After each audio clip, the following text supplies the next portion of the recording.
Alright, what's going on everyone? So we just finished with the Challenger deck upgrades, and during the Rakdos Vampirs deck, I talked a lot about this Rakdos Artifacts deck, so I just wanted to kind of play it, show you guys how it works. I've never played this deck. This is going to be the first time I've played it, so not going to be an optimal demonstration of the deck, but can kind of walk through the deck, see it in action, if you're potentially interested in building something similar to this. So there are a lot of cards you will recognize from your Vampires deck. We have Voltage Surge, we have Blood Tithe Harvester, Sockens and Smelter, Oni Cult Anvil, right? Lots of stuff that you see in your deck. The big difference is we basically eliminate a lot of the vampires for stuff like Experimental Synthesizer. This is amazing. When it enters, you exile the top card of your library and you can cast it, so it's kind of like a free card draw, but that also triggers when it leaves the battlefield, so you can sacrifice it to Oni Cult Anvil, get a token, drain a life, and get another card,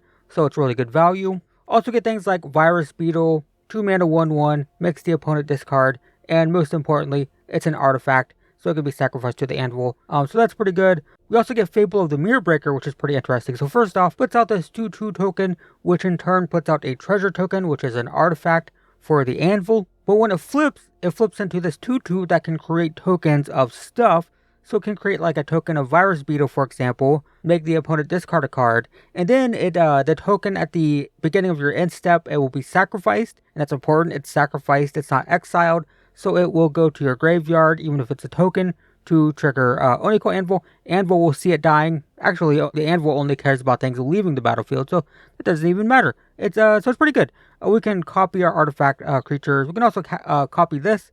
Even though it's not an artifact creature, it puts a blood token, so that's an artifact. So we just have lots of value. And then Lolth, good Planeswalker in this deck just because she cares about stuff dying, and we cycle and sacrifice and all that stuff in this deck. So yeah, just a grindy mid-range Rakdos artifact deck. So we'll play some games with it and see how it performs. This hand looks kind of great. We're going first. That's always nice. It doesn't really matter, but I'll go ahead and play this land tapped since we don't have a 1-drop anyway. Doesn't make a difference either way. I believe, we want the smelter first, right? I think? Do we? Maybe? Not sure. Not sure. But we'll play that. Patchwork Automaton. Alright. Let's see. Play this on black. Play this. Get a 1/1 attack for 2. Or get a 2/2 attack for 2. So now we have a treasure. That's why this card's so good. Not only is the token thing, the copying to copy like Virus Beetles or whatever that thing is called, that's nice. But also this goblin that makes treasure tokens is a very, like, it's consistently one of our first artifacts for the anvil. So that's nice. Field of Ruin there, that's fine. We'll get a red land. Mountain. These are the jumpstart lands, and they're so cool looking. Still my favorite lands in the game. Ooh, Synthesizer's amazing. I could probably discard one of these. Discard one, get a Blood Tithe Harvester. We'll play this. We will play this. We'll pay 3 life for it. I'm gonna play this. Get a blood token. Great. Attack. Get a treasure. But it goes to 14. I think we just pass for now. I don't need anything. I don't need the construct. And I want all my stuff. Another Patchwork Automaton. Mech Titan Core. That's scary. Scary enough that I'm tempted to board wipe. Ooh, that helps. I can just blow something up. These have what? Ward 2? That's fine. So I will... I'll kill the bigger one, even though I don't know if it matters. Yes. Sacrifice this.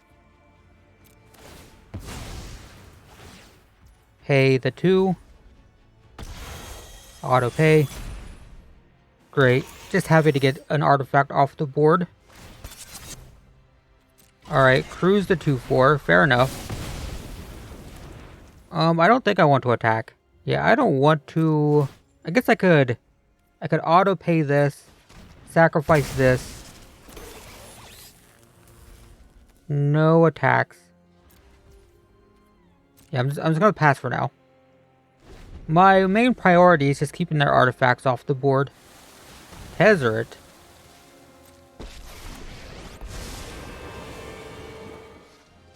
They make that big? Okay. That's a 5/5 now. Alright. Another one of those. That's pretty good. Alright, let's play this. Play synthesizer. Get a card. It is a land. Great. I haven't played one of those. I'm going to go ahead and sacrifice the synthesizer for another card. And get 2 1/1s. It is a removal spell. That's pretty great, but the ward means I can't target that. So I'm going to activate this. Target this. This gets me another blood token. Great. Go to combat. I will auto pay. Sacrifice the blood token for a 3/1. We will send the 3/1s here, so that's dead. And I'll just do all of this here. Is there anything I'm worried about dying? Not really. Get a treasure token. Great. Look at how much value we've generated. That's what's so crazy about this deck. It is a grindy mid-range value machine. And we're definitely seeing it here. They kill the smelter, that's fine. The Tezzeret's dead, they go to 5? Oh, you'll see me again soon. Interesting. Alright, we'll pass. Yeah, the Blood Tithe Harvester's gone. That's another thing I didn't mention is you can make a copy of Blood Tithe Harvester, then just sacrifice it to kill stuff, which is really good. So, Kiki Jiki, Blood Tithe Harvester, pretty good combo. Another Tezzeret. Drawing card. I think we're fine. Yeah, because we have all this life drain next turn and stuff. Well, that's pretty good, right? Seemed pretty decent. Alright, this hand is fine, I guess. Doesn't do too much, but it's like, it's not like it's bad. We just need like 1 artifact to get this going. We are against, well, fun. I'm making this video to show this artifact build of the, you know, this Rakdos thing compared to the Rakdos Vampires deck, and this was like the aggro build of Vampires. Let's see if they have like dominating Vampire and stuff. Yep, take 2. Yes, that's funny. Well, you get to see both versions of the deck, and this is a lot of pressure. Unfortunately, we'll play this, and we didn't draw any artifacts, so that's unfortunate. Kinda the point of the deck. We probably just trade this with anything that we can. Get the vampires off the battlefield. They're incentivized to be aggressive. Okay, I can't block that because they're an aggro deck. That's kind of the awkward thing with tribal aggro decks, is you need to be aggressive, but also you're a tribal deck, so you need your stuff to be on the battlefield, which can kind of put you in an awkward position. I can at least get rid of one of these, I think. I think that's all I want to do.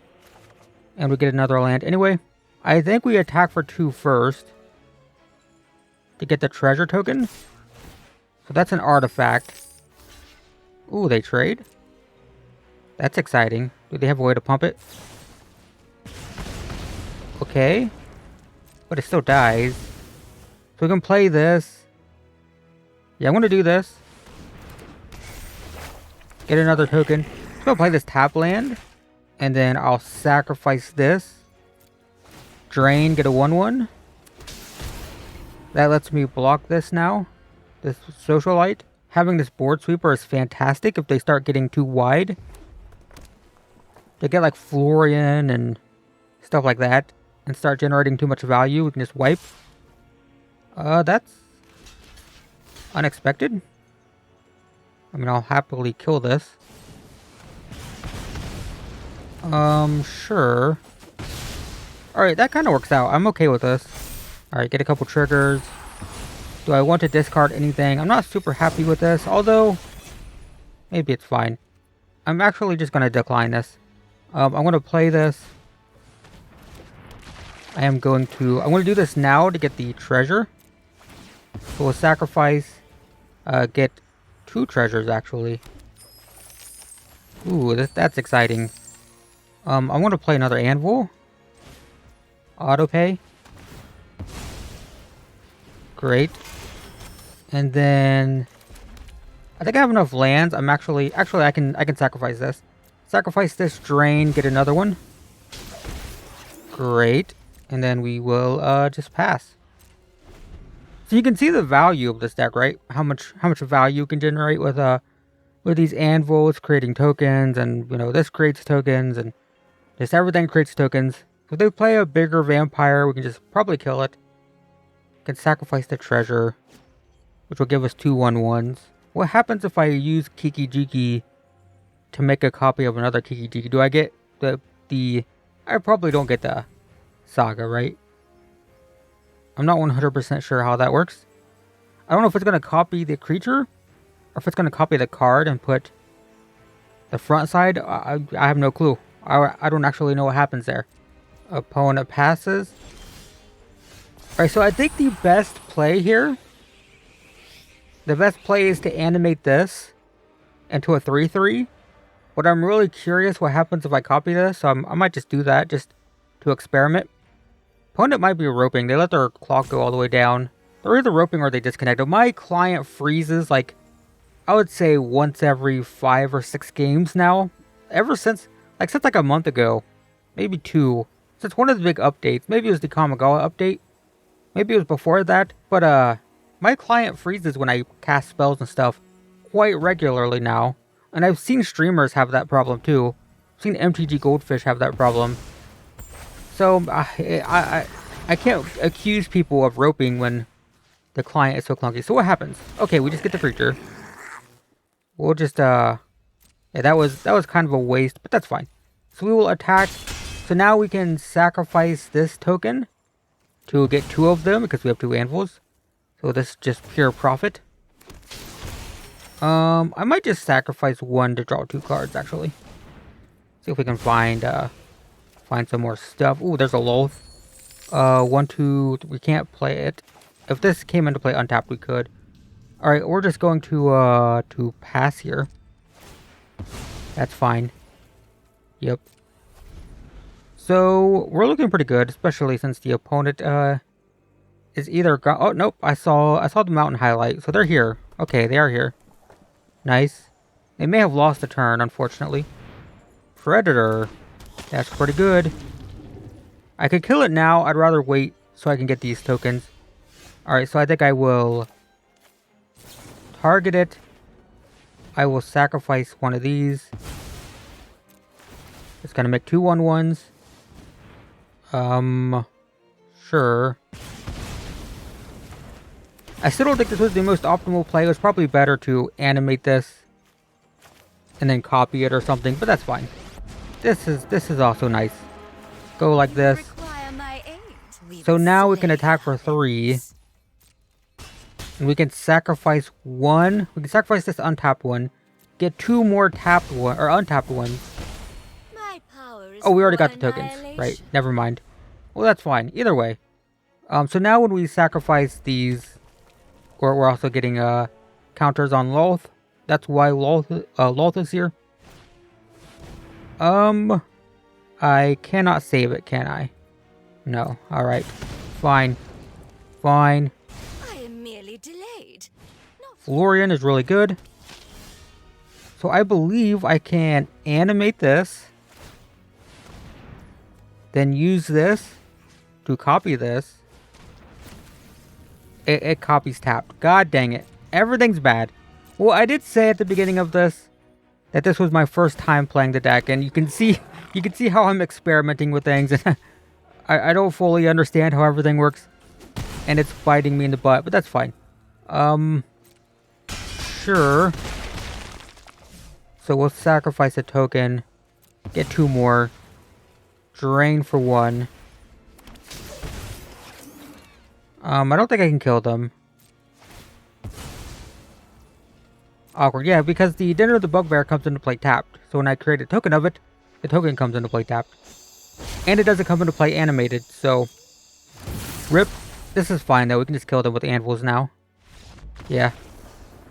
So I played that very clumsily, not fully understanding how all the interactions work, and it still felt pretty good. Alright, this is looking just fine. I need 1 artifact, but I think this is reasonable. Alright, play a land pass. Forest. Into Generous Visitor, so we have the enchantments deck. I'm not sure how we'll hold up against that. It does make some very big creatures, which might be hard for us to remove. And it gains a lot of life. This feels scary. Alright, hit me for 2. Sure. Land. Yeah, I believe we're just gonna go into this Fable.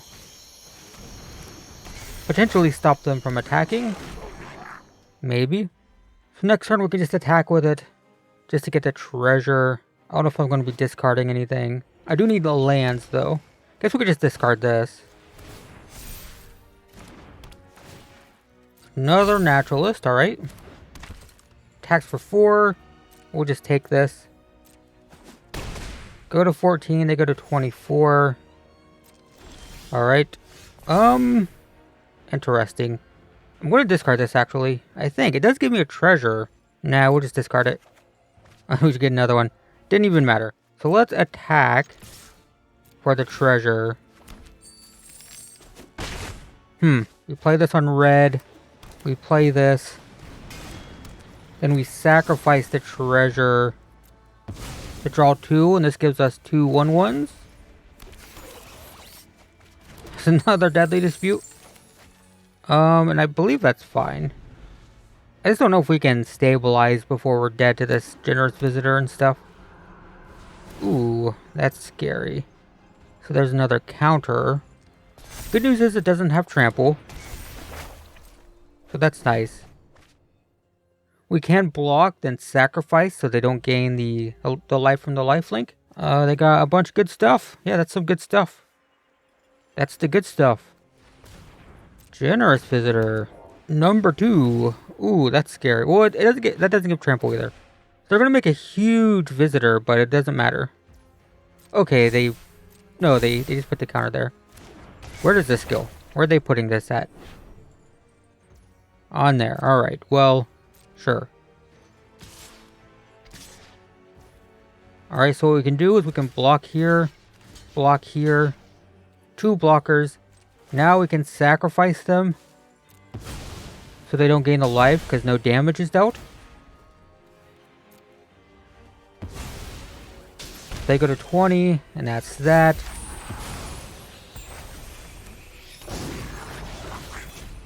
So what's more important here? Getting a Loath? Probably. Let's get Loath. Auto pay. That gets us 2 1/1s. Then we can minus for 2 2/2s. We can play this tapped. We can attack for 2. That's fine. Get a treasure. Alright. Pass. Where does this go? That's fine.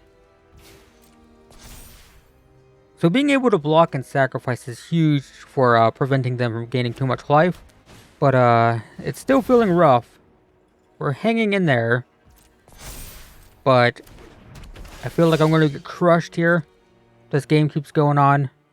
Which we're not close to ending their life, so it's gonna keep going on. Alright, Rune of Might. That gives trample. The trample, yeah, that does it. That's a rough one. And they do put it on the really big creature, because, well, why wouldn't they? Yep. Trample's probably gonna do it for me. I don't know. Don't really know what I can do about that. And it's actually lethal. Yep. It is very lethal. Sure. 2, 3, 4, 5, 6. I can survive. I cannot survive. I can't survive. What are the chances they just don't attack? Because that'd be nice. Sure. Yep. If we had drawn a removal spell, maybe it would have been fine. Oh my god. Alright, yes, you win. You win. You get it. Okay. It's fine. We can't block it. It's got trample. Holy crap, man. Well, I did make a video with that deck, and it's pretty insane. Alright, so that's the Rakdos Artifacts deck. I hope that gives you just a rough idea of how this deck works. Of course, there are different builds. Some decks do play the other vampire, the Epicure, the other one that makes a blood token when it enters. Some decks play Dragon Spark Reactor, which is really fun. This deck's a little bit more mid-rangey with these, right? We don't have Dragon Spark Reactor or Voldaire and Epicure, that's what it's called. We have these more mid-rangey top-end stuff. So it's a little bit different, but, you know, gives you an idea of how this Artifact Sacrifice deck works. I'm sure I didn't play it optimally. And I think the deck that this most reminds me of right now is the old Cat Oven deck. If you remember the Cat Oven combo, it's very similar to that in the grindiness. The big difference is Oni Cult Anvil. It only triggers on your turn, or the one where you get the token. You only get a token on your turn, so that means that you can't set up a block with the construct token, then sacrifice it to the anvil to get another one, right? Because that would give you that really obnoxious aspect of the Cat Oven deck that everyone hated. So this seems like a fixed version where it's not obnoxious if you're playing against it, because the only way to get value out of the anvil is to do it on your turn, but it still feels super grindy and fun when you're playing the deck. So it seems like a fixed version of that. So there you go, guys. Hopefully that gives you an idea of what this deck looks like. Thanks for watching, and I will see you in the next one.